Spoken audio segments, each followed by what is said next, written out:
ನಮಃ. ಹರಿ ಓಂ. ಸಚ್ಚಾಸ್ತ್ರೋದಿತ ವರ್ತ್ಮನಃ ಪದಮಿದಂ ಧ್ಯಾಯನ್ಮದಂಕಂಕಿತಾಃ ಮನ್ಮಂತ್ರಂ ಜಪಶಾಸ್ತ್ರ ಸಂಪದಮತೋ ದಾಸ್ಯಾಮಿ ಭಾಗ್ಯೈ ಸಹ. ತತ್ತತ್ವಾನ್ಯಪಿ ಬೋಧಯಾಮಿ ತದನು ಪ್ರಾಪ್ಯ ಮದಂಗ್ರಿರ್ಭವೇತ್ ಇತ್ಯಾಘೋಷಯತೀವ ಯಃ ಕರಚಯೈಃ तं ವಾಜಿವಕ್ತ್ರಂ ಭಜೇ. ಅಸ್ಮದ್ಗುರುಸಮಾರಂಭಾಂ ಟೀಕಾಕೃತ್ಪಾದಮಧ್ಯಗಾಂ ಶ್ರೀಮದಾಚಾರ್ಯಪರ್ಯಂತಾಂ ವಂದೇ ಗುರುಪರಂಪರಾಂ. ಹರೇ ಶ್ರೀನಿವಾಸ. ಗುರು ರಾಘವೇಂದ್ರ.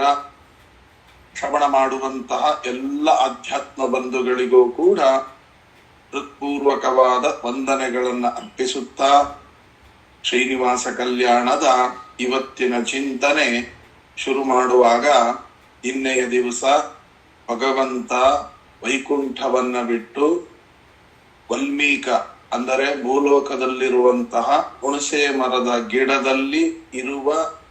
ಬುಡದಲ್ಲಿರುವಂತಹ ಹುತ್ತವನ್ನ ಆಶ್ರಯಿಸಿಕೊಂಡ ಅಂತನ್ನುವ ಕಥೆಯನ್ನು ನಾವು ಕೇಳಿದ್ವಿ.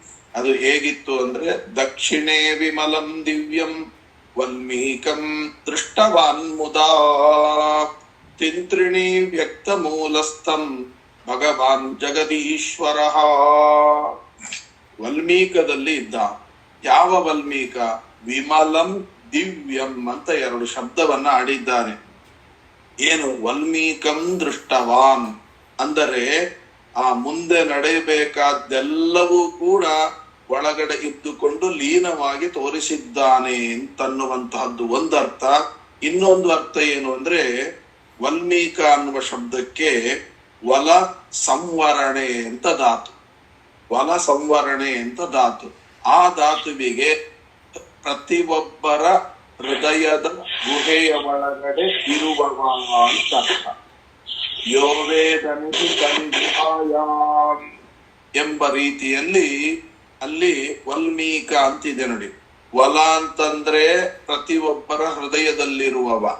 ಇನ್ನ ವಾಲ್ಮೀಕ ಅಂತ ಇದೆ. ಕ ಅಂದ್ರೆ ಸುಖ ಸ್ವರೂಪಿ. ವಲ್ ಅಂತ ಇದೆಯಲ್ಲ, ವಲ್ಮೀಕ ಅಂತ ಇದೆ.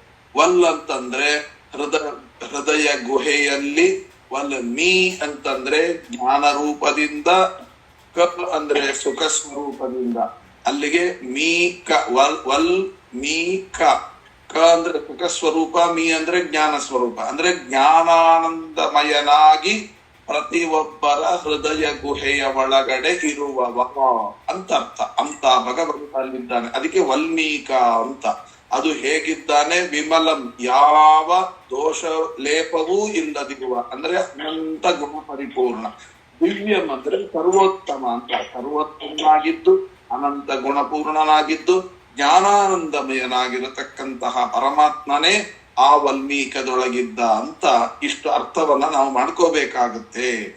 ಆವಾಗಲೇ ಅದರ ಒಳಗಿರ್ತಕ್ಕಂಥ ಸಂಪೂರ್ಣವಾಗಿರ್ತಕ್ಕಂಥ ಅರ್ಥ ಅಂತನ್ನುವಂತಹದ್ದು ನಮಗೆ ಗೊತ್ತಾಗುತ್ತೆ. ಅವ ಎಷ್ಟು ವರ್ಷ ಇದ್ದ ಅಂತ ಕೇಳಿದಾಗ, ಆಯುತ ವರ್ಷಂ ಅಂತ. ಆಯುತ ವರ್ಷಂ ಅಂದ್ರೆ 10,000 ವರ್ಷಗಳವರೆಗಡೆ ಅಲ್ಲಿದ್ದ ಅಂತ.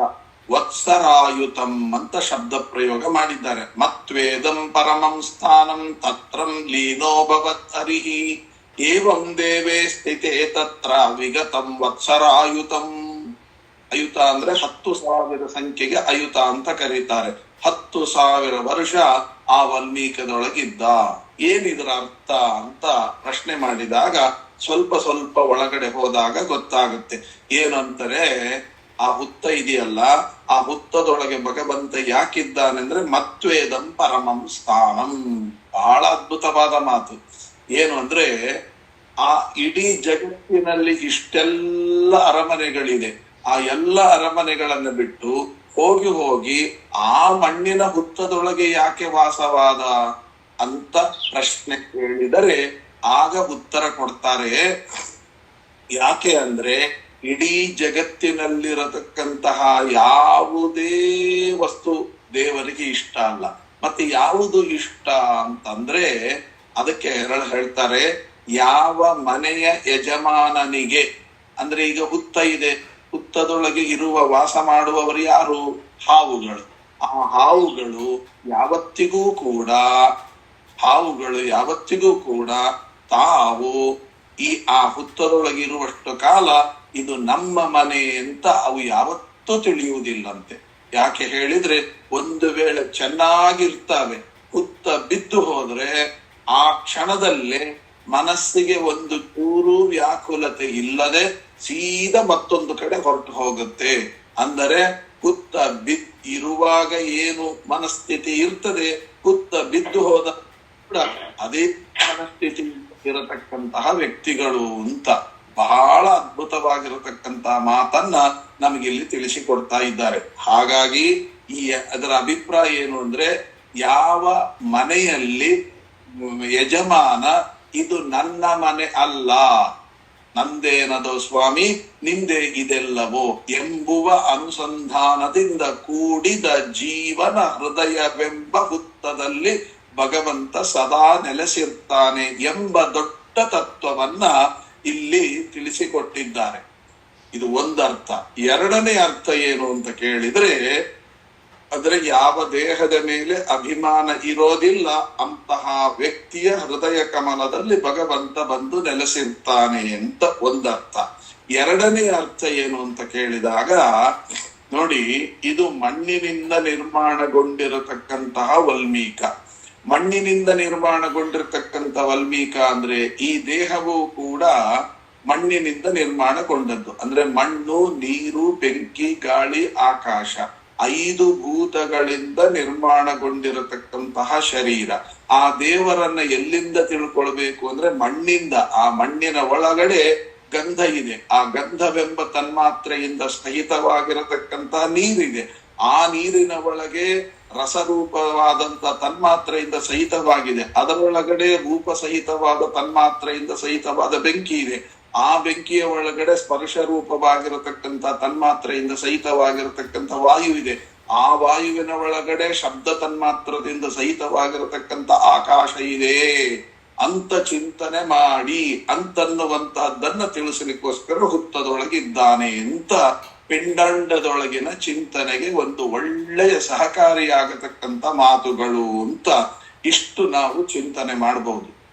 ಇನ್ನು ಅಲ್ಲಿ ತಿಂತ್ರಿಣಿ ವೃಕ್ಷದ ಕೆಳಗಡೆ ಅಲ್ಲ ಬೇಕಾದಷ್ಟು ಮರಗಳಿದೆಯಲ್ಲ, ಅದು ಬಿಟ್ಟು ನೀವು ತಿಂತ್ರಿಣಿ ವೃಕ್ಷವನ್ನೇ ಯಾಕೆ ಆಶ್ರಯಿಸಿದ ನಮ್ಮ ಭಗವಂತ ಅಂತ ಕೇಳಿದಾಗ, ಆ ತಿಂತ್ರಿಣಿ ವೃಕ್ಷದಲ್ಲಿ ಸಾಕ್ಷಾತ್ ಮಹಾಲಕ್ಷ್ಮೀ ದೇವಿ ಇರ್ತಾಳಂತೆ.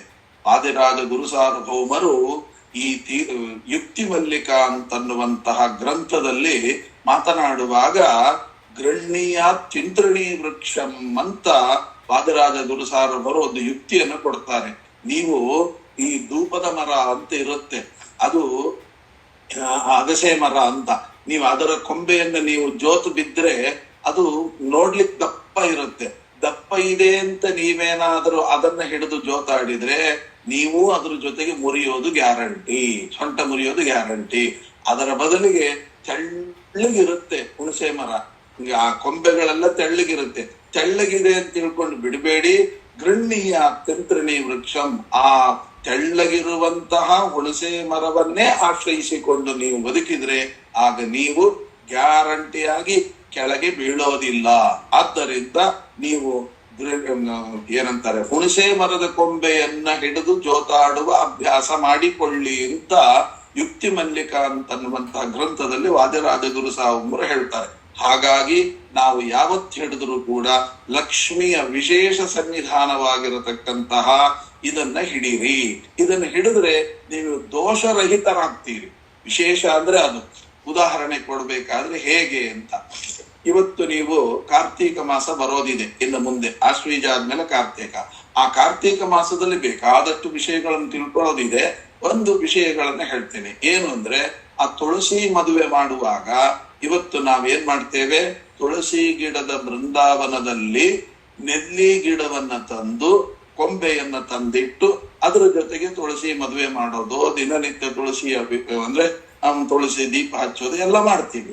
ಆದರೆ ಅಲ್ಲೊಂದು ವಾಕ್ಯ ಇದೆ, ಏನು ಅಂದ್ರೆ ನೀವು ನೆಲ್ಲಿ ಗಿಡವನ್ನ ತಂದಿಟ್ಟು ತುಳಸಿ ಗಿಡ ಬುಡದಲ್ಲಿ ಎಷ್ಟೇ ಆರಾಧನೆ ಮಾಡಿ ಅದೆಲ್ಲವೂ ಕೂಡ ಪೂಜೆ ಆಗುತ್ತೆ ನಿಜ, ಆದರೆ ಒಂದು ಮಾತ್ರ ಮರಿಬೇಡಿ ಅಂತಾರೆ. ಯಾವುದದು ಅಂತ ಕೇಳಿದಾಗ ಜೊತೆಗೆ ಒಂದು ಹುಣಸೆ ಮರದ ಕೊಂಬೆಯನ್ನು ಜೊತೆಗಿಡೋದನ್ನ ಮರಿಬೇಡಿ ಅಂತ. ಯಾಕೆ ಅಂತ ಕೇಳಿದಾಗ ಈ ಇದಿದೆಯಲ್ಲ, ಏನಂತಾರೆ, ನೆಲ್ಲಿ ಗಿಡದ ಕೊಂಬೆಯನ್ನು ನಾವು ಮುರಿದು ತಂದಿಡ್ತೇವಲ್ವಾ, ಅದು ಮಹಾದೋಷ ಅಂತ ಹೇಳ್ತಾರೆ. ಮತ್ತೆ ಏನ್ ಮಾಡ್ಬೇಕು, ನೆಲ್ಲಿ ಗಿಡ ಎಲ್ಲಿದೆಯೋ ಅಲ್ಲೇ ಹೋಗಿ ರಾತ್ರಿ ಹವನಾದಿಗಳನ್ನ ಮಾಡ್ಬೇಕೇ ಹೊರತು ನಾವೇನ್ ಮಾಡ್ತೇವೆ, ನಮ್ಗೆಲ್ಲ ಅನುಕೂಲ ಇದೆ ಅಲ್ಲಿ ಆ ಕೊಂಬೆಯನ್ನ ಮುರಿದು ತರ್ತೇವೆ, ತಂದಿಟ್ಟು ನಾವು ಇದನ್ನ ಮಾಡ್ತೇವೆ. ಇದು ದೋಷ ಅಲ್ವಾ ಅಂತ ಕೇಳಿದಾಗ ಆಗ ಲಕ್ಷ್ಮಿಯ ದೇಹವನ್ನು ಛೇದನೆ ಮಾಡಿದ ದೋಷ ಅಂತ. ಮತ್ತೆ ಹಾಗಾದ್ರೆ ಏನ್ ಮಾಡ್ಬೇಕು ಅಂದ್ರೆ, ಇದು ಧಾತ್ರಿ ವೃಕ್ಷಕ್ಕೆ ಮಾತ್ರ ಈ ರೀತಿಯಾದ ದೋಷ ಹೇಳಿದ್ದಾರೆ, ಬೇರೆ ದೋಷಕ್ಕೆ ಹೇಳಲಿಲ್ಲ. ಹಾಗಾಗಿ ಅದಕ್ಕಿಂತಲೂ ಹೆಚ್ಚಿನ ಸನ್ನಿಧಾನದಿಂದ ಕೂಡಿರುವಂತಹ ಲಕ್ಷ್ಮಿಯ ವಿಶೇಷ ಸನ್ನಿಧಾನೋಪೇತವಾಗಿರತಕ್ಕಂತಹ ಹುಣಸೆ ಮರದ ಒಂದು ಟೊಂಗೆಯನ್ನಾದರೂ ತಂದು ಇದ್ರ ಜೊತೆಗಿಟ್ರೆ ಆ ನೆಲ್ಲಿ ಗಿಡವನ್ನ ಮುರಿದ ದೋಷ ಪರಿಹಾರ ಅಂತ. ಹಾಗಾಗಿ ಈ ಮದುವೆ ಮಾಡುವಾಗ ಈ ಸೂಕ್ಷ್ಮತೆಯನ್ನು ತಿಳಿದುಕೊಂಡು ಮಾಡಿ ಎಂಬತಕ್ಕಂತ ಒಂದು ಎಚ್ಚರಿಕೆ ಅದಕ್ಕೆ ನಮ್ಮಲ್ಲಿ ಪರಂಪರೆಯಲ್ಲಿ ಬಂದ್ಬಿಟ್ಟಿದೆ. ಒಂದು ಹುಣಸೆ ಗಿಡವನ್ನ ತಂದು ಜೊತೆಗಿಟ್ಟು ಬಿಡಿ ಅಂತ. ಯಾಕಿಡಿ ಅಂದ್ರೆ ಈ ಕಾರಣ, ಇದನ್ನ ಶ್ರೀನಿವಾಸ ಕಲ್ಯಾಣದಲ್ಲಿ ನಮಗೆ ತೋರಿಸಿಕೊಟ್ಟಿದ್ದಾರೆ. ಇಲ್ಲಿ ಆ 10,000 ವರ್ಷ ಅಲ್ಲಿದ್ದಾರೆ ಅಂತ. 10,000 ವರ್ಷ ಅದರೊಳಗಿದ್ದಾರೆ ಅಂತಂದ್ರೆ ಅರ್ಥ ಏನು ಅಂದ್ರೆ, ಲಕ್ಷ್ಮಿಯನ್ನು ಹುಡುಕುವ ಕೆಲಸಕ್ಕಾಗಿ ಬಂದದ್ದು. ಆದ್ರೆ ಅವಳು ಕೊಲ್ಲಾಪುರಕ್ಕೆ ಹೋಗ್ತೀನಿ ಅಂತ ಬೇರೆ ಹೇಳಿದ್ದಾರೆ, ಇವನು ಕೊಲ್ಲಾಪುರಕ್ಕೆ ಹೋಗಲೇ ಇಲ್ಲ, ಇಲ್ಲಿ ಬಂದುಕೊಂಡು ಹುತ್ತದಲ್ಲಿ ಕೂತಿದ್ದಾನೆ. ಅದರ ಅಭಿಪ್ರಾಯ ಏನು ಅಂದ್ರೆ, ವಿಶೇಷವಾಗಿರತಕ್ಕಂತ ಅರ್ಥ, ಅದ್ಭುತವಾಗಿರತಕ್ಕಂತ ಅರ್ಥ ಏನು ಅಂತಂದ್ರೆ, 10,000 ಅನ್ನುವ ಶಬ್ದಕ್ಕೆ ಏನು ಅಂತಂದ್ರೆ ದಶ ಸಹಸ್ರ. ದಶ ಅಂತಂದ್ರೆ ಪೂರ್ಣ ಅಂತ ಅರ್ಥ, ಸಹಸ್ರ ಅಂದ್ರೆ ಶಾಸ್ತ್ರ ಅಂತ ಅರ್ಥ. ಪೂರ್ಣವಾದ ಶಾಸ್ತ್ರ. ಪೂರ್ಣವಾದ ಶಾಸ್ತ್ರ ಅಂದ್ರೆ ಏನು ಅಂದ್ರೆ, ಶ್ರೀಮದಾಚಾರ್ಯರ ಸರ್ವಮೂಲ ಗ್ರಂಥ. ಶ್ರೀಮದಾಚಾರ್ಯರ ಸರ್ವಮೂಲ ಗ್ರಂಥವೆಂಬತಕ್ಕಂಥ ಹುತ್ತದೊಳಗೆ ಭಗವಂತ ಸದಾ ನೆಲೆಸಿರ್ತಾನೆ ಅನ್ನುವ ತತ್ವವನ್ನು ಕೂಡ ಇಲ್ಲಿ ನಮಗೆ ತಿಳಿಸಿಕೊಡ್ತಾ ಇದ್ದಾರೆ. ಮುಂದೆ ಏನಾಯಿತು ಅಂತಂದ್ರೆ, ಆ ಲಕ್ಷ್ಮಿ ಬಂದು ಬ್ರಹ್ಮ ರುದ್ರದೇವರನ್ನ ಜೊತೆ ಮಾಡಿಕೊಂಡು ಬಂದು, ಅತೀತೆ ದ್ವಾಪರೇ ಚೈವ ಅಷ್ಟಾವಿಂಶತಿತಮೇ ಕಲವು ಅಂದ್ರೆ ದ್ವಾಪರ ಯುಗದ ಮಧ್ಯದಲ್ಲಿ ಬಂದದ್ದು. ಅಲ್ಲಿಗೆ 10,000 ವರ್ಷ ಕಳೆಯಿತು. ಕಳೆದ ಮೇಲೆ ಕಲಿಯುಗ ಪ್ರಾರಂಭವಾಗೋದಿದೆ, ಅಂದ್ರೆ ಸಂಧಿಕಾಲ. ಆಗ ಅತೀತೆ ವತ್ಸರೆ ಕಶ್ಚಿತ್ ಚೋಳರಾಜ ನೃಪೋ ಭವತ್. ಆವಾಗ ಅಲ್ಲಿ ಒಬ್ಬ ಚೋಳರಾಜ ಅಂತ ಇದ್ದ ಅಂತಂದ್ರು. ಈ ಚೋಳರಾಜನ ಕಥೆಯನ್ನ ಬ್ರಹ್ಮಾಂಡ ಪುರಾಣದಲ್ಲಿ 7ನೇ ಅಧ್ಯಾಯದಲ್ಲಿ ಅದರ ವಿವರಣೆ ಕೊಡ್ತಾ ಇದ್ದಾರೆ. ಯಾರು ಅವನು ಅಂತ ಕೇಳಿದಾಗ, ಅವನು ಒಂದು ಸಲ ಬೇಟೆಯಾಡ್ತಾ ಹೋದಾಗ ಅವನಿಗೆ ನಾಗಕನ್ಯೆ ಅಂತ ಒಬ್ಳು ಸಿಕ್ಕಿದ್ಲು. ಅವಳ ತಂದೆ ಹೆಸರು ಧನಂಜಯ ಅಂತ. ಅವನು ಸರ್ಪರಾಜನ ಮಗಳವಳು. ಅವಳು ಏನ್ ಮಾಡ್ತಾ ಇದ್ಲು ಅಂತಂದ್ರೆ, ಸಿಕ್ಕಿದಾಗ ಅವಳ ಜೊತೆಗೆ ವಿವಾಹವನ್ನ ಮಾಡಿಕೊಳ್ತಾನೆ. ಧನಂಜಯಾಭಿಧಾನಸ್ಯ ಸರ್ಪರಾಜಸ್ಯ ಧೀಮತಃ ಪುತ್ರಿ ವಸಾಮಿ ಮಾತಾಲೆ ಲಾಲಿತಾ ಪಿತುರಂತಿಕೆ. ಆವಾಗ ಅಲ್ಲಿ ಅವನಿಗೆ ಮಗ ಹುಟ್ಟಿದ್ದಾನೆ. ಆ ಮಗನು ಕೂಡ ಚೋಳರಾಜ ಎಂಬತಕ್ಕಂಥ ಹೆಸರಿನಿಂದ ಸುಪ್ರಸಿದ್ಧನಾಗಿದ್ದಾನೆ.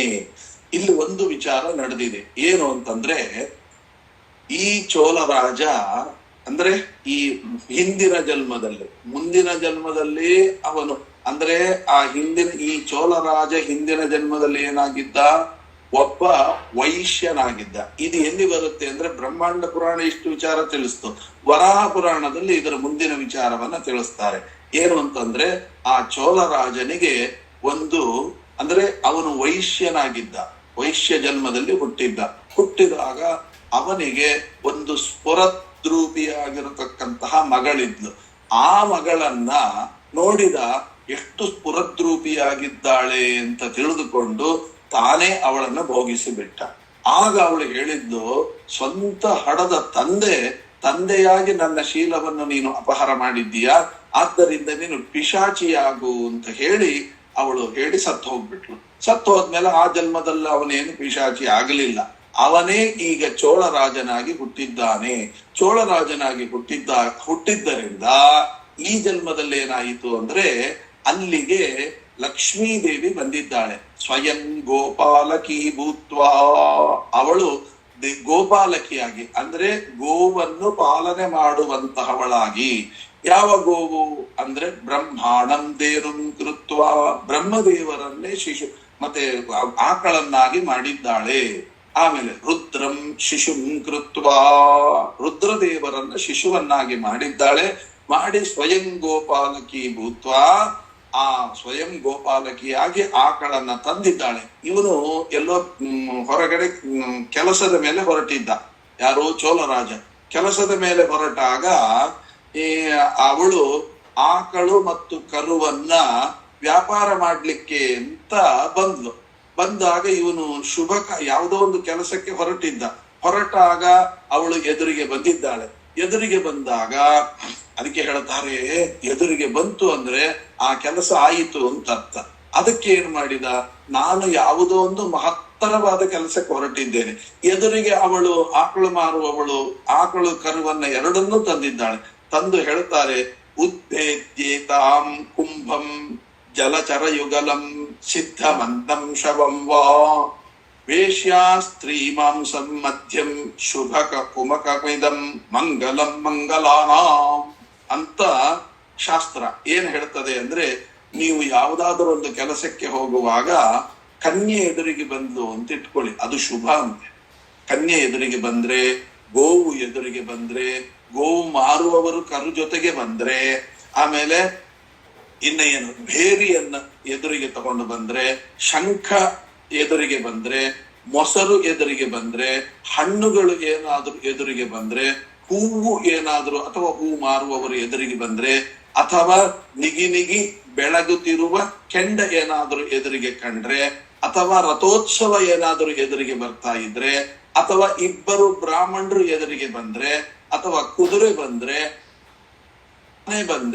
ಎತ್ತು ಬಂದ್ರೆ, ಪೂರ್ಣ ಕುಂಭಗಳು ಎದುರಿಗೆ ಬಂದ್ರೆ, ಇವೆಲ್ಲವೂ ಕೂಡ ಶುಭ ಸೂಚನೆ. ನೀವು ಹೋಗುವ ಕೆಲಸ ಪರಿಪೂರ್ಣವಾಗುತ್ತೆ ಅಂತ ಅಭಿಪ್ರಾಯ ಎಂಬುದಾಗಿ ಮತ್ತೆ ಇವೆಲ್ಲವನ್ನು ಕೂಡ ತುಂಬಾ ಹೇಳ್ತಾ ಇದ್ದಾರೆ. ಹಾಗಾಗಿ ವೇಶ್ಯಾಸ್ತ್ರೀ ಎದುರಿಗೆ ಬಂದ್ರೆ ಮಂಗಳ ಅಂತ ಹೇಳ್ತಾರೆ. ಹಾಗಾಗಿ ಶವ ಎದುರಿಗೆ ಬಂದ್ರೆ ಮಂಗಳ ಅಂತ ಹೇಳ್ತಾರೆ. ಹೀಗೆ ಕನ್ಯಾ ಗೌ ಭೇರಿ ಶಂಕಂ ದಧಿ ಫಲ ಕುಸುಮಂ ಪಾವಕಂ ದಿವ್ಯಮಾನಂ ಯಾನಂ ವಾ ವಿಪ್ರಯುಗ್ಮಂ ಹಯ ಗಜ ವೃಷಭಂ ಪೂರ್ಣ ಕುಂಭಧ್ವಜಂಚ, ಈ ರೀತಿಯಾಗಿ ಅಲ್ಲಿ ಹೇಳಿದ್ದರಿಂದ ಆ ರೀತಿಯಾಗಿ ಇವಳು ಒಂದು ಆಕಳನ್ನ ಅಂದ್ರೆ ಬ್ರಹ್ಮದೇವರನ್ನ ಆಕಳನ್ನಾಗಿ ಮಾಡಿಕೊಂಡು ಬಂದು, ನನ್ನ ಆಕಳನ್ನ ನಿನಗೆ ವಿಕ್ರಯ ಮಾಡ್ತಾ ಇದ್ದೇನೆ, ಇದು ಎಲ್ಲ ಆಕಳಂತೆ ಅಲ್ಲ.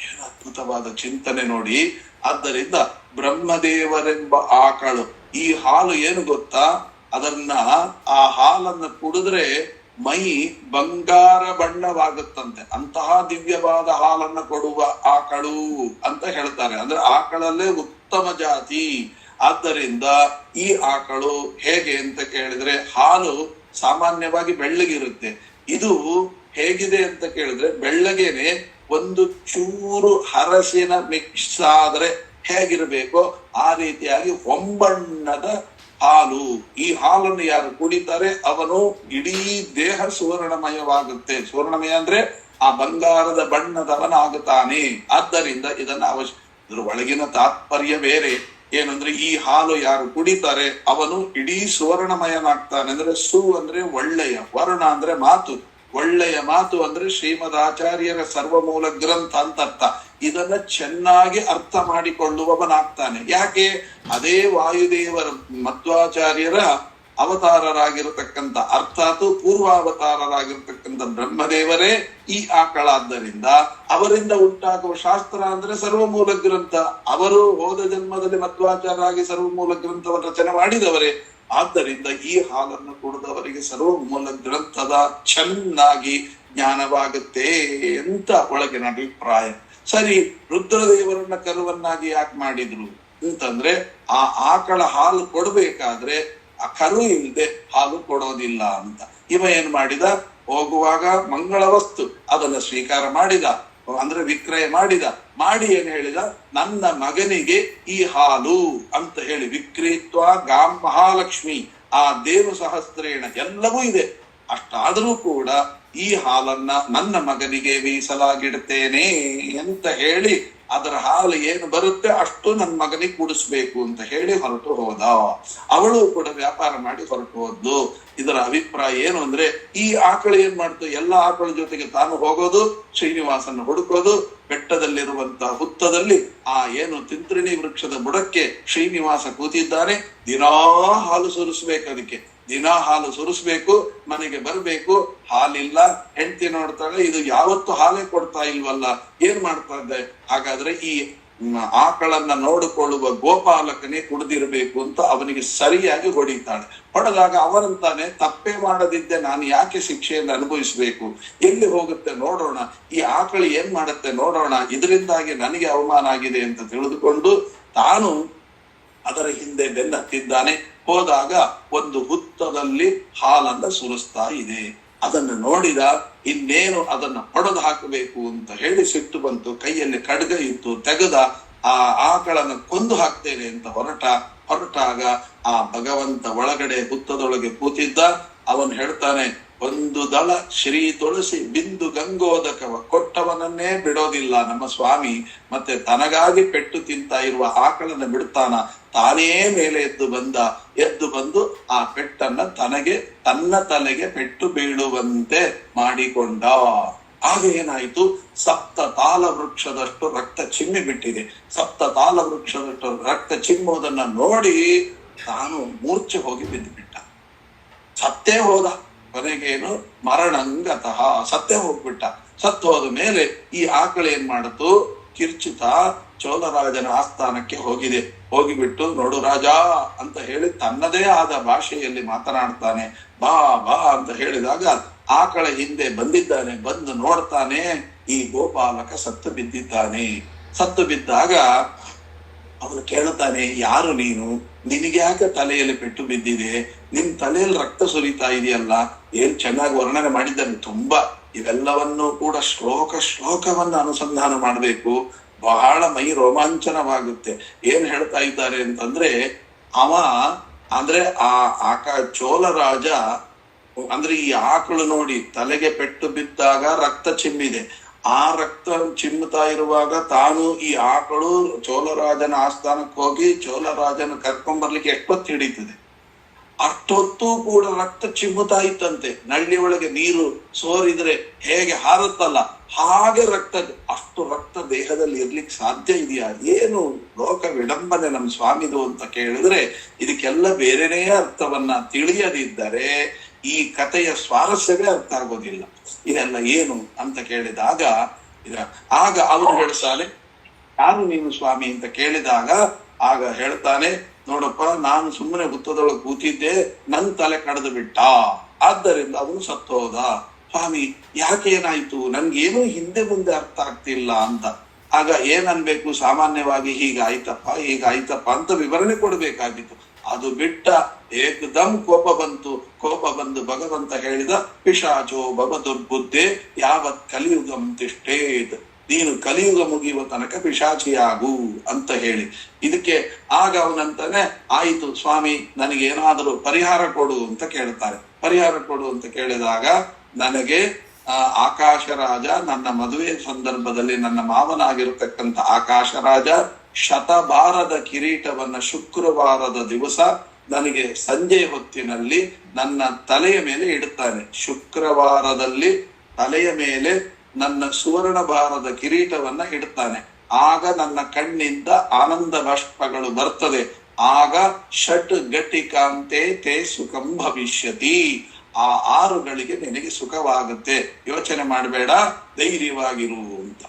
ಆಗ 6 ಗಳಿಗೆ ಸುಖವಾಗುತ್ತೆ ಅಂದ್ಕೊಳ್ಳಿ, ಅಲ್ಲಿ ಕತೆ ಇದಾಯಿತು. ಒಳಗಿನ ತತ್ವ ಏನು, ನಮ್ಗೆ ಅದು ಅರ್ಥ ಆಗ್ಬೇಕಲ್ಲ ಅಂತ ಕೇಳಿದಾಗ, ಅವಳು ಗೋಪಾಲಕಿ ಅಂತಂದ್ರೆ ವೇದಾಭಿಮಾನಿ ಮಹಾಲಕ್ಷ್ಮಿ ಅಂತ ಅರ್ಥ.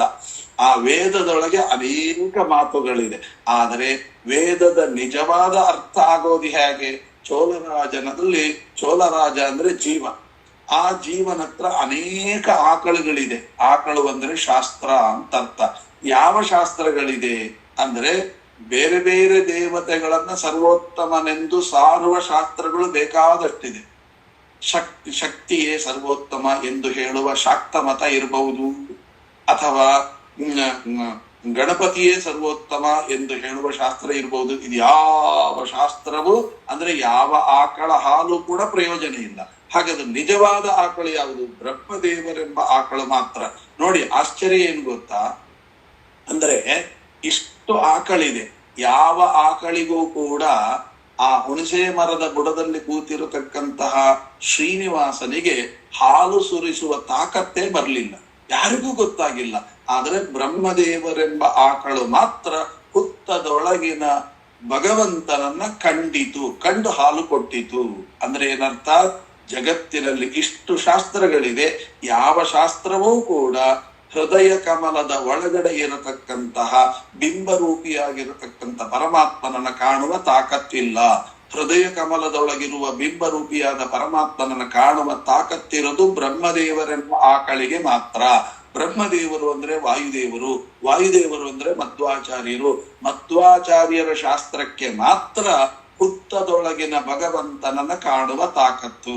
ಹಾಗಾದ್ರೆ ರುದ್ರದೇವರನ್ನ ಕರುವನ್ನಾಗಿ ಯಾಕೆ ಮಾಡಿದ್ರು ಅಂದ್ರೆ ಆ ಮಧ್ವಾಚಾರ್ಯರ ಶಾಸ್ತ್ರ ನಮಗರ್ಥ ಆಗಬೇಕಾದ್ರೆ ಮನೋನಿಯಾಮಕರಾಗಿರತಕ್ಕಂಥ ಮಹಾರುದ್ರದೇವರ ಅನುಗ್ರಹ ಇದ್ರೆ ಮಾತ್ರ ಹಾಲು ಕರಿಬಹುದೇ ಹೊರತು, ಅಂದ್ರೆ ತತ್ವಜ್ಞಾನ ಪಡಿಬಹುದೇ ಹೊರತು ಮನೋನಿಯಾಮಕರಾಗಿರತಕ್ಕಂಥ ಮಹಾರುದ್ರದೇವರ ಅನುಗ್ರಹ ಇಲ್ಲದೆ. ಅದಕ್ಕೆ ಹೇಳ್ತಾರೆ ಜ್ಞಾನಮಿಚ್ಛೇದ್ ಮಹೇಶ್ವರಂ ಅಂತ. ತತ್ವಜ್ಞಾನ ಪ್ರಾಪ್ತಿ ಆಗಬೇಕಾದ್ರೆ ಮಹಾರುದ್ರದೇವರ ಅನುಗ್ರಹ ಅತ್ಯಂತ ಅವಶ್ಯಕ. ಆಗ ಮತ್ತೆ ಹಾಗಾದ್ರೆ ಪುರಾಣ ಹೇಳ್ತಾ ಇದೆ ಬೇರೆನೇ ರೀತಿಯಲ್ಲಿ ಹೇಳ್ತಾ ಇದೆಯಲ್ಲ, ಯಾಕೆ? ಅಂತಹ ಕರುವನ್ನ ಕೊಟ್ಟಿದ್ರು ಕೂಡ ಈ ಬ್ರಹ್ಮದೇವರೆಂಬ ಆಕಳು ಹುತ್ತದೊಳಗಿರತಕ್ಕಂಥ ಭಗವಂತನನ್ನ ಕಂಡು ಹಾಲು ಸುರಿಸಿದಾಗ ಈ ಕರುವನ್ನು ಕರ್ಕೊಂಡು ಹೋಗೇ ಇಲ್ಲ, ತಾನೊಬ್ಬನೇ ಹೋಗಿ ಅಲ್ಲಿ ಹಾಲು ಸುರಿಸ್ತಲ್ಲ. ಹಾಗಾದ್ರೆ ಕರುವಿನ ಸಹಾಯ ಪಡೀಲಿಲ್ಲಲ್ಲ ಅಂತ. ಆಗ ವ್ಯಾಖ್ಯಾನಕಾರರು ಉತ್ತರ ಕೊಡ್ತಾರೆ, ನಿಮಗೆಲ್ಲ ರುದ್ರದೇವರ ಸಹಾಯ ಬೇಕೆ, ಬ್ರಹ್ಮದೇವರಿಗೆ ರುದ್ರದೇವರ ಸಹಾಯ ಬೇಕಾಗಿಲ್ಲ ಅನ್ನೋ ತತ್ವವನ್ನು ತಿಳಿಸಲಿಕ್ಕೋಸ್ಕರವಾಗಿ ಆ ಬ್ರಹ್ಮದೇವರು ಡೈರೆಕ್ಟ್ ಆಗಿ ಬಂದು, ಅಂದ್ರೆ ರುದ್ರದೇವರೆಂಬ ಕರುವಿನ ಸಹಾಯವಿಲ್ಲದೇನೆ ಹಾಲು ಸುರಿಸುವ ತಾಕತ್ತು ಬ್ರಹ್ಮದೇವರಿಗೆ. ಹಾಗಾದ್ರೆ ನಿಮಗೆಲ್ಲ ಹಾಗೆ ಮಾಡ್ಲಿಕ್ಕೆ ಬರೋಲ್ಲ. ಆಗ ಏನ್ ಮಾಡ್ಬೇಕು? ರುದ್ರದೇವರ ಸಹಾಯ ಪಡೆದೇ ಶಾಸ್ತ್ರಜ್ಞಾನವನ್ನ ಪಡ್ಕೋಬೇಕು ಅನ್ನುವಂತ ಇಡೀ ತತ್ವವನ್ನ ಇಲ್ಲಿ ನಮ್ಗೆ ತಿಳಿಸಿದ್ರು. ಆವಾಗ ಇಷ್ಟೆಲ್ಲ ಆದ ಮೇಲೆ ಆ ಪರಮಾತ್ಮ ತಾನು ಮೇಲೆ ಬಂದಾಗ ಏನಾಯ್ತು? ತಲೆಗೆ ದೊಡ್ಡ ಪೆಟ್ಟು ಬಿತ್ತು. ಆ ಗೋಪಾಲಕ ಹೊಡೆದ. ಗೋಪಾಲಕ ಅಂದ್ರೆ ಯಾರಿಲ್ಲಿ ಅಂತ ಕೇಳಿದ್ರೆ ಗೋವನ್ನು ಪಾಲನೆ ಮಾಡುವವರು. ಗೋ ಅಂದ್ರೆ ಶಾಸ್ತ್ರವನ್ನ ಪರಿಪಾಲನೆ ಮಾಡುವುದು ಅಂದ್ರೆ ತಾವು ತಿಳ್ಕೊಂಡು ಇನ್ನೊಬ್ಬರಿಗೆ ಸರಿಯಾಗಿ ತಿಳಿಸುವಂತಹ ಯಾವ ವಿದ್ವಾಂಸರಿದ್ದಾರೆ, ಜ್ಞಾನಿಗಳಿದ್ದಾರೆ, ಅವರನ್ನ ಗೋಪಾಲಕರು ಅಂತ ಕರೆದಿದ್ದಾರೆ. ಅವರೇ ಆಕಳನ್ನ ಕಡಿಯೋದು ಅಂದ್ರೆ ಏನರ್ಥ ಅಂದರೆ ಶಾಸ್ತ್ರ ಅವರೇ ಅಧ್ಯಯನ ಮಾಡಿ ತಾವು ವಿಶ್ವಾಸ ಪೂರ್ವಕ ಪಟ್ಟು ಇನ್ನೊಬ್ಬರಿಗೂ ವಿಶ್ವಾಸ ಮೂಡಿಸಬೇಕಾದ್ದು ಜ್ಞಾನಿಗಳ ಕರ್ತವ್ಯ. ಅವರೇ ತಪ್ಪು ಅಂತ ಹೇಳಿಬಿಟ್ರೆ ಅದು ಆಕಳನ್ನ ಕಡದ ಹಾಗೆ ಅಂತಂದ್ರು. ಇದಕ್ಕೆ ಒಳ್ಳೆ ಉದಾಹರಣೆ ಕೊಡ್ಬೇಕಾದ್ರೆ ಯಾದವಾರ್ಯರು ಏನ್ ಮಾಡಿದ್ರು? ಅನನ್ಯಾಶ್ಚಿತ್ತಯಂತೋ ಮಾಂ ಯೇ ಜನ ಪರ್ಯುಪಾಸತೆ ತೇಷಾಂ ನಿತ್ಯಾಭಿಯುಕ್ತಾನಾಂ ಯೋಗಕ್ಷೇಮಂ ವಹಾಮ್ಯಂ ಎಂಬುದನ್ನ ಅಧ್ಯಯನ ಮಾಡ್ತಿರುವಾಗ ಬಡತನ ಅದರ ಮೇಲೆ ಕೆಂಪು ಗೆರೆ ಹಾಕಿದ್ರು. ಯಾಕೆ ಅಂದ್ರೆ ಇದೆಲ್ಲ ಸುಮ್ಮನೆ ಹೇಳುತ್ತಾರೆ, ಇದರಲ್ಲೆಲ್ಲ ಅರ್ಥ ಇದೆಯೋ ಇಲ್ವೋ ಅನ್ನುವ ಹಾಗೆ ಒಂದು ಚೂರು ಅವಿಶ್ವಾಸ ಮೂಡಿತು. ಆ ದಿನದಲ್ಲಿ ಕೆಂಪು ಗೆರೆ ಹಾಕಿದ್ರು. ಅವತ್ತೇ ನೋಡಿ ಒಬ್ಬ ಗೋಪಾಲಕ ನಾಲಿಗೆಲ್ಲ ಕೊಯ್ದು ಬಿಟ್ಟಿದೆ, ಸಾಮಾನೆಲ್ಲ ತಂದು ಹಾಕ್ತಾ ಇದ್ದಾನೆ. ಇವರು ಮನೆಯಲ್ಲಿಲ್ಲ, ಹೆಂಡತಿ ಇದ್ರು. ಆಗ ಯಾರು ಅಂದ್ರೆ ನಿಮ್ ಮನೆಯವರು ಸಾಮಾನು ತಗೊಂಡು ಹಾಕ್ಲಿಕ್ಕೆ ಹೇಳಿದ್ರು, ನಾನು ಮರ್ತು ಬಿಟ್ಟೆ, ಅದಕ್ಕೋಸ್ಕರವಾಗಿ ನನ್ನ ನಾಲಿಗೆನ ಕೊಯ್ದು ಬಿಟ್ಟಿದ್ದಾರೆ, ನನಗೆ ಅರ್ಜೆಂಟ್ ಬೇರೆ ಕೆಲಸ ಇದೆ ಅಂತ ಹೊರಟು ಹೋಗ್ಬಿಡ್ತಾರೆ. ಯಜಮಾನರು ಬಂದು ನೋಡಿದಾಗ ಇಲ್ಲ, ಹೌದು. ಹಾಗಾದ್ರೆ ಅವ್ರು ಹೇಳ್ತಾರೆ, ಆ ಭಗವಂತನನ್ನ ಕಂಡ ನೀನೇ ಧನ್ಯಳು, ಅವನು ಭಗವಂತನೇ. ನಾನು ಬೆಳಿಗ್ಗೆ ಕೆಂಪು ಗೆರೆ ಹಾಕಿದ್ದೆ ಆ ಶ್ಲೋಕಕ್ಕೆ, ಅದರ ಪರಿಣಾಮ ಭಗವಂತನಿಗೆ ನಾನು ಹೊಡೆದ ಹಾಗ ಆಯಿತು. ಅಂದ್ರೆ ಜ್ಞಾನಿಗಳು ಒಂದು ವಾಕ್ಯ. ಬೇರೆ ಯಾರೋ ಶಾಸ್ತ್ರ ಸುಳ್ಳು ಅಂತ ಹೇಳಿದ್ರೆ ದೇವರು ಅಷ್ಟು ತಲೆ ಕೆಡಿಸ್ಕೊಳ್ಳೋದಿಲ್ಲ. ಜ್ಞಾನಿಗಳೇ ಯಾವರು ಅದನ್ನ ತಿಳಿಸ್ಕೊಂಡು ವಿಶ್ವಾಸ ಪಟ್ಟು ಇನ್ನೊಬ್ಬರಿಗೆ ವಿಶ್ವಾಸ ಮೂಡಿಸ್ಬೇಕೋ ಅವರಿಗೆ ಶಾಸ್ತ್ರದಲ್ಲಿ ಅವಿಶ್ವಾಸ ಬಂದ್ರೆ ಅದು ಪರಮಾತ್ಮನ ನಾಲಿಗೆಯಿಂದ ಕತ್ತರಿಸಿದ ಹಾಗೆ ಅನ್ನುವ ತತ್ವವನ್ನ ಜಗತ್ತಿಗೆ ತಿಳಿಸ್ಲಿಕ್ಕೋಸ್ಕರವಾಗಿ ಆ ಗೋಪಾಲಕ ಹೊಡೆದ ಪೆಟ್ಟು ಶಾಸ್ತ್ರಕ್ಕೆ ಬೀಳಲಿಲ್ಲ, ತನಗೇ ಬಿತ್ತು. ಶಾಸ್ತ್ರ ತಪ್ಪು ಅಂದ್ರೆ ಅದು ಪೆಟ್ಟು ಭಗವಂತನಿಗೆ ಅನ್ನುವ ತತ್ವವೆಲ್ಲ ಇದರೊಳಗೆ ತಿಳಿಸಿದ್ರು. ಹಾಗಾದ್ರೆ ಸಪ್ತ ತಾಲ ವೃಕ್ಷದಷ್ಟು ರಕ್ತ ಚಿಮ್ಮಿತು ಅಂತ ಭಗವಂತ ಯಾಕೆ ಮಾಡ್ತಾನೆ? ಅದನ್ನ ವ್ಯಾಖ್ಯಾನಕಾರ ಹೇಳ್ತಾರೆ, ಅಸುರ ಜನ ಮೋಹನಾಯ ಸುರಾಣಾಂ ಭಕ್ತಿ ವೃದ್ಧಯೇ. ಸುರರಿಗೆ ಭಕ್ತಿ ಅಭಿವೃದ್ಧಿ ಆಗಲಿಕ್ಕೆ, ಅಸುರರಿಗೆ ಮೋಹ ಉಂಟಾಗ್ಲಿಕ್ಕೆ ಈ ರಕ್ತ ಚಿಮ್ಮಿದ ಕೂಡ್ಲೆ ಏನ್ ಮಾಡಿದ್ರು? ನಾವಾಗಿದ್ರೆ ಏನ್ ಮಾಡ್ತೀವಿ? ರಕ್ತ ಚಿಮ್ಮಿದ ಕೂಡ್ಲೆ ಅಯ್ಯಯ್ಯೋ ನಮ್ ಪರಮಾತ್ಮನಿಗೆ ಪೆಟ್ಟು ಬಿದ್ದು ಬಿಡ್ತಲ್ಲ, ರಕ್ತ ಚಿಮ್ಮುತ್ತಾ ಇದೆ, ಅಯ್ಯೋ ಪಾಪ ಅಂತ ನಾವೇನ್ ತಿಳ್ಕೊಳ್ತೀವಿ? ಹೀಗೆ ಅಯ್ಯೋ ಪಾಪ ಅಂತ ಹೇಳಿಬಿಟ್ರೆ ನಾವು ಭಾರಿ ಹತ್ತಿರ ಆಗ್ಬಿಡ್ತೇವೆ ಶ್ರೀನಿವಾಸನಿಗೆ ಅಂತ. ಹಾಗೆ ಹೇಳ್ಬಾರ್ದು. ಮತ್ತೆ ಏನ್ ಮಾಡ್ಬೇಕು? ಎಂತ ಅದ್ಭುತವಾದ ಲೀಲೆ ನಿಂದು ಅಂತ ನೋಡಿ ಸಂತೋಷ ಪಡ್ಬೇಕಂತೆ. ಏನ್ರಿ ನಾವೇನ್ ಸ್ಯಾಡಿಸ್ಟ? ದೇವರಿಗೆ ಅಷ್ಟು ಪೆಟ್ಟು ಬಿದ್ದು ಒದ್ದಾಡ್ತಾ ಇದ್ರೆ ನಾವು ಸಂತೋಷ ಪಡ್ಬೇಕು ಅಂತಿರಲ್ಲ. ಇದೇ ಶಾಸ್ತ್ರ. ಅದನ್ನೇ ವ್ಯಾಖ್ಯಾನಕಾರ ಹೇಳ್ತಾರೆ, ಇದೆಲ್ಲ ಕೇವಲ ಲೀಲಾ. ಯಾಕೆ ಹೇಳಿ? ಈಗಾಗಲೇ ವರ್ಣನೆ ಮಾಡಿದ್ದಾರೆ. ಹುತ್ತದೊಳಗಿರತಕ್ಕಂಥ ಭಗವಂತ ವಲ್ಮೀಕ ಅನ್ನುವ ಶಬ್ದಕ್ಕೆ ಕೇವಲ ಜ್ಞಾನಾನಂದಮಯ. ಹಾಗಾದ್ರೆ ಜ್ಞಾನಾನಂದಮಯನಾಗಿರತಕ್ಕಂಥ ಶರೀರಕ್ಕೆ ಕುಟಾರದಿಂದ ಛೇದನ ಮಾಡಿದರೆ ರಕ್ತರ ಎಲ್ಲಿಂದ ಬಂತು? ಆ ದೇಹ ಯಾವುದರಿಂದ ಅಂತ ಮೊದಲು ವರ್ಣನೆ ಮಾಡಿದರೆ ಜ್ಞಾನಾನಂದಮಯ. ಹಾಗಾದ್ರೆ ಛೇದನ ಮಾಡಿದ್ರೆ ಜ್ಞಾನಾನಂದಮಯವೇ ಹೊರಗೆ ಬರ್ಬೇಕಾಗಿತ್ತು. ಜ್ಞಾನಾನಂದ ಉಕ್ಕಬೇಕಾಗಿತ್ತು. ಅದು ಬರ್ಲಿಲ್ಲ, ರಕ್ತ ಬಂತು. ಎಲ್ಲಿಂದ ಬಂತು? ಇದನ್ನ ಭಗವಂತ ತೋರಿಸಿದ. ಹೇಗೆ ತೋರಿಸಿದ? ಭಾಗವತದಲ್ಲಿ ತೋರಿಸಿದಂತೆ. ಹೇಗೆ? ಭಾಗವತದಲ್ಲಿ ಭಗವಂತನಿಗೆ ಜಾವಳ ಅಂತ ಮಾಡಿದ್ರು. ಅಂದ್ರೆ ಪ್ರಥಮ ಕೇಶ ಖಂಡನ ಅಂತ ಒಂದು ಸಂಸ್ಕಾರ. ಅದನ್ನು ಮಾಡುವಾಗ ಈ ಕ್ಷೌರಿಕ ಬಂದು ಕೃಷ್ಣನ ತಲೆ ಕೂದಲನ್ನ ತೆಗೆದ ಅಂತ. ಜಾವಳದಲ್ಲಿ ತೆಗೆದಾಗ ಹೇಗೆ ಬಂತು? ಅದು ಸಚ್ಚಿದಾನಂದ ರೂಪ ಅಲ್ವಾ? ಮತ್ತೆ ಹೇಗೆ ಆ ಭಗವಂತನಿಗೂ ಭಗವಂತನ ಕೂದಲಿಗೂ ಅಭೇದ ಅಲ್ವಾ? ಇವನು ಹೇಗೆ ಮಾಡಿದ? ಅದಕ್ಕೆ ಅಲ್ಲಿ ಭಾಗವತ ತಾತ್ಪರ್ಯದಲ್ಲಿ ಶ್ರೀಮದ್ ಆಚಾರ್ಯ ಹೇಳ್ತಾರೆ, ಅಲ್ಲಿಯ ತನಕ ಅದು ಅಪ್ರಾಕೃತ.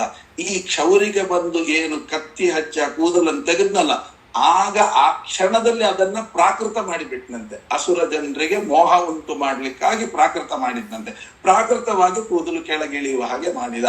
ಇವ ಯಾರು ಅಂತ ವರ್ಣನೆ ಮಾಡ್ತಾರೆ ವ್ಯಾಖ್ಯಾನಕಾರರಿ. ಮುಕ್ತಿಯಲ್ಲಿ ಭಗವಂತ ಇದ್ದಾನಲ್ಲ, ಆ ಮುಕ್ತಿಯಲ್ಲಿ ಭಗವಂತ ಇರುವಾಗ ಯಾರು ಅವನಿಗೆ ಕ್ಷೌರ ಮಾಡ್ತಾರೋ ಅವನೇ ಇವನಂತೆ. ಇವನಿಗೋಸ್ಕರ ಬೇರೆ ಯಾರನ್ನೂ ಇಟ್ಕೊಂಡಿಲ್ಲಂತ, ಅವರೇ ಆಗಬೇಕಂತ ಅವನಿಗೆ. ಹಾಗಾಗಿ ಬಂದಿದ್ದಾನೆ ಅಂತ ಇದೆಲ್ಲ ಒಳಗೆ. ಹಾಗ ರಕ್ತ ಅಂದ್ರೆ ಏನು ಅಂತಂದ್ರೆ ಅದಕ್ಕೆ ವ್ಯಾಖ್ಯಾನಕಾರ ಬರೀತಾರೆ, ರಕ್ತ ಅಂದ್ರೆ ಪ್ರಾರಬ್ಧ ಕರ್ಮ. ಶಾಸ್ತ್ರ ತಪ್ಪು ಅಂತ ಹೇಳಿದ್ರೇನೆ ಆ ಪ್ರಾರಬ್ಧ ಕರ್ಮ ಎಲ್ಲಿ ತನಕ ಅಂದ್ರೆ ಆ ರಕ್ತ ಎಷ್ಟು ಚಿಮ್ಮಿತು? 7 ತಾಲ ವೃಕ್ಷದಷ್ಟು ಚಿಮ್ಮಿತು. ಅದರ ತಾತ್ಪರ್ಯ ಏನು? 7 ತಾಲ ವೃಕ್ಷದಷ್ಟು ರಕ್ತ ಚಿಮ್ಮುತ್ತೆ ಅಂದ್ರೆ 7 ಜನ್ಮದ ತಾಲ ವೃಕ್ಷ ಅಂದ್ರೆ ಜನ್ಮ, ಆಯ್ತಾ? ಹಾಗಾಗಿ 7 ತಾಲ ವೃಕ್ಷ ಅಂದ್ರೆ 7 ಜನ್ಮದ ತನಕ ಈ ಪ್ರಾರಬ್ಧ ಕರ್ಮ ನಮ್ಮನ್ನ ಬಿಡುತ್ತದೆ. ಸಪ್ತ ಜನ್ಮ ಭವೇದ್ ವಿಪ್ರಹದನಾಢ್ಯೋ ವೇದ ಪಾರಗಾಹ. ಅಂತಹ ಸಪ್ತ ಜನ್ಮದ ದೋಷವನ್ನ ಪರಿಹಾರ ಮಾಡುತ್ತೆ, ಪ್ರಾರಬ್ಧ ಕರ್ಮವನ್ನ ಪರಿಹಾರ ಮಾಡುತ್ತೆ ಪವಮಾನ ಹೋಮ ಅಂತ ಪವಮಾನ ಹೋಮದಲ್ಲಿ ಹೇಳುವಾಗ ಈ ಮಾತನ್ನ ಹೇಳ್ತಾರೆ. ಹಾಗಾದ್ರೆ ಈ ಶಾಸ್ತ್ರ ತಪ್ಪು ಅಂತ ಹೇಳಿದ ಪ್ರಾರಬ್ಧ 7 ಜನ್ಮದವರೆಗೆ ನಮ್ಮನ್ನ ಬೆನ್ನಟ್ಟತ್ತೆ ಅನ್ನುವಂತಹ ದೊಡ್ಡ ತತ್ವವನ್ನ ಇಲ್ಲಿ ನಮಗೆ ತಿಳಿಸ್ತಾರೆ. ಇದು ಸುರರಿಗೆ ಆನಂದವನ್ನುಂಟು ಮಾಡ್ಲಿಕ್ಕೆ ತೋರಿಸಿದ್ದು. ಅಸುರ ಜನರು ಏನ್ ಮಾಡ್ತಾರೆ? ಮೋಹ ಉಂಟಾಗಿ ಅಯ್ಯೋ ಪಾಪ ನಮ್ ದೇವರಿಗೆ ಪೆಟ್ಟು ಬಿತ್ತಲ್ಲ ಅಂತ ದುಃಖ ಪಡ್ತಾರೆ ಹೊರತು ಸಜ್ಜನರು ಯಾವತ್ತೂ ದುಃಖ ಪಡೋದಿಲ್ಲ. ಯಾಕೆ? ಇದು ಭಗವಂತನ ಲೀಲಾಮಾಂಶ ವಿಗ್ರಹ ಅಂತ ಉಪಾಸನೆ ಮಾಡಬೇಕು ಅಂತ. ಹಾಗಾದ್ರೆ ಇವ ಯಾಕೆ ಹೀಗೆ ಮಾಡಿದ ಅಂತ ಕೇಳಿದಾಗ ಇವನು ಕೇಳ್ತಾನೆ, ನನಗೆ ಯಾಕೆ ಶಾಪ ಕೊಟ್ಟಿ ಅಂತ. ಆಗ ದೇವರು ಏನೋ ಅಜ್ಞಾನಿನ ಅರ್ಪಿತಮ್ಮಯ್ಯ, ಅಜ್ಞಾನದಿಂದ ಕೊಟ್ಟು ಬಿಟ್ನಪ್ಪ ಅಂತ ಹೇಳ್ತಾರೆ. ಹಾಗ ದೇವರಿಗೆ ಅಜ್ಞಾನ ಉಂಟಾ? ಇಲ್ಲ. ಮತ್ತೆ ಏನು ಅಂದ್ರೆ ಈ ಜ್ಞಾನೇನ ನ ಆ ಜ್ಞಾನೇನ ಅಂದ್ರೆ ಈ ಅಜ್ಞಾನದಿಂದ ಕೊಟ್ಟೆ ಅಲ್ಲ, ಬಿಡಿಸ್ಕೋಬೇಕು. ಆ ಜ್ಞಾನ ಅಂತ ಅರ್ಥ. ಯಾವ ಜ್ಞಾನ? ಈ ಜನ್ಮದಲ್ಲಿ ಮಾಡಿದ ಪಾಪಕ್ಕೆ ನಾನು ಶಿಕ್ಷೆ ಕೊಟ್ಟದ್ದಲ್ಲ. ಮತ್ತೆ ಯಾವಾಗ? ಹೋದ ಜನ್ಮದಲ್ಲಿ ಮಾಡಿದೆಯಲ್ಲ ಅದಕ್ಕೆ ಈ ಶಿಕ್ಷೆ. ಹೋದ ಜನ್ಮದಲ್ಲಿ ಏನ್ ಮಾಡಿದಿ? ಅದೇ ಮಗಳನ್ನ ಮೋಹಿಸಿದ್ಯಲ್ವಾ, ಹೌದು, ಆ ಮಗಳನ್ನು ಮೋಹಿಸಿದಾಗ ಆ ಮಗಳು ನಿನಗೆ ಶಾಪ ಕೊಟ್ಟಿದ್ಲಲ್ಲ, ಏನು ಅಂತ, ಪಿಶಾಚಿಯಾಗು ಅಂತ. ಹೌದು, ಅದನ್ನೇ ಈಗ ನೀನು ಕೊಟ್ಟಿದ್ದೇನೆ ಹೊರತು ಇಲ್ಲದೆ ಇದ್ದದ್ದನ್ನ ಕೊಟ್ಟಿಲ್ಲ. ಹಾಗಾದ್ರೆ ಒಂದು ಕಲಿಯುಗ ಯಾವತ್ ಕಲಿಯುಗ ಕಲಿಯುಗ ಮುಗಿಯುವ ತನಕ ಯಾಕೆ ಧರ್ಮಶಾಸ್ತ್ರ ಓದು. ಧರ್ಮಶಾಸ್ತ್ರದಲ್ಲಿ ಒಂದೊಂದು ಪಾಪಕ್ಕೆ ಒಂದೊಂದು ಶಿಕ್ಷೆ ಕೊಡ್ತಾರೆ.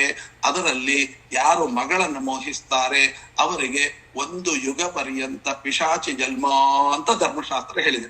ಅದನ್ನೇ ನಾನು ಕೊಟ್ಟಿದ್ದೇನೆ ಅಷ್ಟೇ, ಇಲ್ಲದೆ ಇದ್ದದನ್ನ ನಾನೇನ್ ಕೊಟ್ಟಿಲ್ವಲ್ಲ ಅಂತ. ಹೀಗೆ ಹಿಂದಿನ ಜನ್ಮದ ಅಂದ್ರೆ ಒಟ್ಟು 12 ಪುರಾಣಗಳಲ್ಲಿ ಈ ಶ್ರೀನಿವಾಸ ಕಲ್ಯಾಣ ಬಂದಿದೆ.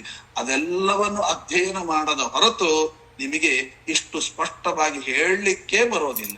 ಯಾಕೆ ಅಂದ್ರೆ ಕತೆ ಓದ್ತಾ ಇರುವಾಗ ಬರೀ ಪ್ರಶ್ನೆ ಪ್ರಶ್ನೆ ಪ್ರಶ್ನೆ ಪ್ರಶ್ನೆಯಾಗೇ ಉಳಿತದೆ. ಇವೆಲ್ಲ ಪುರಾಣಗಳ ಅಧ್ಯಯನ ಮಾಡಿದಾಗ ಮಾತ್ರ ಒಳಗಿನ ತತ್ವ ಅಂತನ್ನುವಂಥದ್ದು ಪ್ರಾಪ್ತಿ ಆಗುತ್ತೆ. ಇಷ್ಟೆಲ್ಲ ಹೇಳಿ ಕೊನೆಗೊಂದು ನಮಗೆ ಪ್ರಶ್ನೆ ಬಂತು. ಹೌದು ಸ್ವಾಮಿ, ಅವನಿಗೆ ಕಲಿಯುಗ ಮುಗಿಯುವ ತನಕ ಪಿಶಾಚಿ ಜನ್ಮ, ಇಂತಹ ಪಿಶಾಚ ಜನ್ಮವನ್ನ ಕೊಟ್ಟು ಕೊನೆಗೆ ಏನ್ ಮಾಡಿದ್ರಿ? ಅದೇನೋ ಆಕಾಶ ರಾಜ ತಲೆ ಮೇಲೆ ಕಿರೀಟ ಇಡ್ತಾನಂತೆ, ಇಟ್ಟ ಕೂಡ್ಲೆ 6 ಗಳಿಗೆ ಸುಖವಾಗತ್ತೆ, 6 ಗಳಿಗೆ ಸುಖವಾಗ್ತದೆ ಅಂತ ವರ ಕೊಡ್ತಾನೆ. ಅಲ್ರಿ, ಕಲಿಯುಗ ಮುಗಿಯುವ ತನಕ ಪಿಶಾಚಿ ಜನ್ಮದಲ್ಲಿದ್ದಂಥವನಿಗೆ 6 ಗಳಿಗೆ ಸುಖ ಆದ್ರೆ ಒಂದು ಊಟದಲ್ಲಿ ಉಪ್ಪಿನಕಾಯಿಗೂ ಉಪಯೋಗ ಇಲ್ದಾಗ ಆಯ್ತಲ್ಲ. ಇದನ್ನು ಏನು ದೊಡ್ಡ ಅನುಗ್ರಹ ಮಾಡಿದೆ ಅಂತ ದೇವರು ಹೇಳ್ತಾನೆ. ಇದು ಹೇಗೆ ಸಾಧ್ಯ ಅಂತನ್ನುವಂತ ಪ್ರಶ್ನೆ ಬರುತ್ತೆ. ಹಾಗಾದ್ರೆ ಆಕಾಶ ರಾಜ ಯಾರು? ಆಕಾಶ ರಾಜ ಬಂಗಾರದ ಕಿರೀಟವನ್ನು ಕೊಡ್ತಾನೆ ಯಾಕೆ? ಅದನ್ನ ತಲೆ ಮೇಲೆ ಇಟ್ಕೊಳ್ಳೋದು ಅಂದ್ರೆ ಏನು? ಅದನ್ನ ತಲೆಯಲ್ಲಿ ಇಟ್ಟುಕೊಂಡಾಗ ಇವನಿಗೆ ಪಿಶಾಚ ಜನ್ಮದಲ್ಲಿ ಬಂದಿರತಕ್ಕಂಥ ದುಃಖ ಪರಿಹಾರ ಹೇಗಾಗುತ್ತೆ ಅನ್ನುವ ವಿಚಾರವನ್ನ ಮತ್ತೆ ನಾಳೆ ಸೇರಿದಾಗ ತಿಳಿದುಕೊಳ್ಳೋಣ ಅಂತ ಹೇಳ್ತಾ, ಅಯಂ ಶ್ಲೋಕಾಭಿಪ್ರಾಯ ಹರಯೇ ನಮಃ. ಅಸ್ಮದ್ ಗುರುವಂತರ್ಗತ ರಾಘವೇಂದ್ರ ಗುರುವಂತರ್ಗತ ಭಾರತೀ ರಮಣ ಮುಖ್ಯ ಪ್ರಾಣಾಂತರ್ಗತ ಸೀತಾಪತೆ ಶ್ರೀರಾಮಚಂದ್ರಾಭಿನ್ನ ಲಕ್ಷ್ಮೀ ವೆಂಕಟೇಶ್ವರನ ಪಾದಾರವಿಂದದಲ್ಲಿ ಈ ನುಡಿ ಕುಸುಮಗಳನ್ನ ಅರ್ಪಿಸುತ್ತಾ ಸರ್ವೇ ಜನ ಸುಖಿನೋ ಭವಂತು. ಶ್ರೀಕೃಷ್ಣ ಅರ್ಪಣಮಸ್ತು.